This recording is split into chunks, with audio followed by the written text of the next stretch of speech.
Hello everyone, আসসালামু আলাইকুম। আমি তৈবুর রহমান রাসেল, ফাউন্ডার এবং সিইও এরিয়া আর্কিটেক্টস। এরিয়া আর্কিটেক্টসের আরেকটি প্রিমিয়াম প্রজেক্ট আপনাদের সাথে শেয়ার করব। একটি প্রজেক্টকে কোয়ালিটি প্রজেক্ট করার জন্য আমাদেরকে প্রতিটি স্টেপে খুবই প্রায়োরিটি দিয়ে কাজ করতে হয়। এখন আমরা যাচ্ছি আমাদের ডাইনিং পার্টে আমরা একটা ওপেন কিচেন করেছিলাম এবং মডিউলার খুব জোস এবং সুন্দর একটা মডিউলার কিচেন ডিজাইন করেছি। আলটিমেটলি এখানে কিন্তু আমাদের একটা ওয়াল ছিল, ওয়ালটাকে আমরা ভেঙে দিয়েছি। এ কারণে এই স্পেসটা খুব স্পেসিয়াস হয়েছে। পাশাপাশি ওপেন কিচেনের যে মজাটা, এটা কিন্তু আমরা ডাইনিং থেকে সরাসরি নিতে পারবো।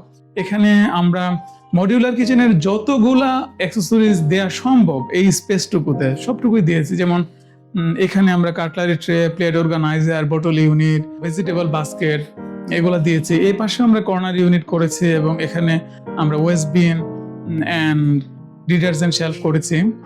আপার পার্টে এখানে আমাদের যেহেতু বার্নার এখানে হুডের জন্য প্লেসমেন্ট করা আছে, এখানে আমাদের কিছু গ্লাস শেলফ আছে, গ্লাস পাল্লা আছে। এই স্পেসটা কিন্তু এরকম ছিল না। এই স্পেসে এই উইন্ডোটা ছিল এই মিডল পজিশনে এবং এখানে একটা বারান্দা ছিল। সো এই বারান্দাটাকে আমরা অফ করে উইন্ডোটাকে আমরা এক পাশে নিয়েছি। সো এখানে আমাদের বড় একটা স্টোরেজ ক্যাপাসিটি আমরা পেয়েছি।